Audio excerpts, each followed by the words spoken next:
નમસ્કાર।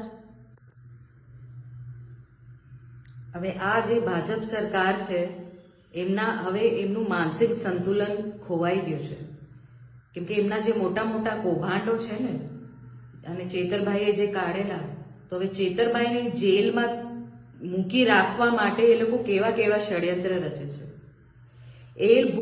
આ સરકાર જે ગાંધીનગરમાં બેઠી છે એ ભૂલી ગઈ છે કે એમને જનતાએ કેમ ચૂંટીને મોકલ્યું છે।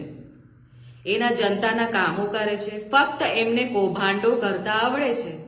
મનરેગાના કૌભાંડો હોય, શિષ્યવૃત્તિના કૌભાંડો હોય, બસ કરોડોમાં કૌભાંડો કરીને કેવી રીતે પોતાના ખાતા ભરે અને વિદેશોમાં મિલકતો વસાવે, આ બીજેપીની સરકાર અને એમના કાર્યકર્તાઓ મંત્રીઓને એટલું જ આવડે છે।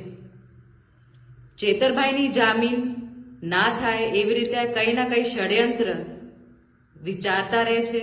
મને નથી લાગતું અમને ઊંઘ આવે છે એ બસ ચેતરભાઈને કેવી રીતે હેરાન કરીએ, એ અમારા કૌભાંડો કેવી રીતે કાઢ્યા, એમની હિંમત કેવી રીતે થઈ, આ જ વિચારીને આજે ભાજપ સરકાર છે ફક્ત તારીખો પર તારીખ અને તારીખો પર તારીખ જ લેવા માટે કઈ ના કઈ ષડયંત્ર રચતી રહે છે।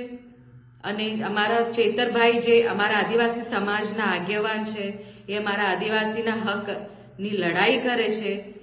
એક સામાન્ય માણસ, જે બિચારો ખેડૂત માણસ હોય કે એક મજૂર માણસના પૈસા આજે ભાજપ કે કોંગ્રેસના લોકો ખાઈ જતા હતા, એને ઉજાગર કર્યું તો એમને એટલું પેટમાં દુખી ગયું કે ચેતરભાઈના પાછળ પડી ગયા છે આ લોકો। એમને તો શરમ આવી જોઈએ કે આજને તો કાલે એમનો પણ ભાંડો ફૂટશે અને એ લોકો પણ જેલમાં જશે, ત્યારે એમને કોણ બચાવવામાં આવશે?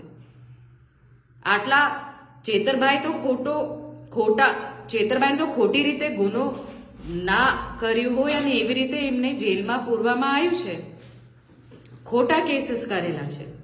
અને જે મર્ડરર્સ છે, રેપિસ્ટ છે, બુટલેગર્સ છે, જે કૌભાંડો કરેલા છે, એ લોકોને એક બે દિવસમાં જામીન મળી જાય છે। આ કેવું ન્યાયતંત્ર છે? તો આ ન્યાયતંત્રના ખિલાફ આ સમાજ ઉઠે।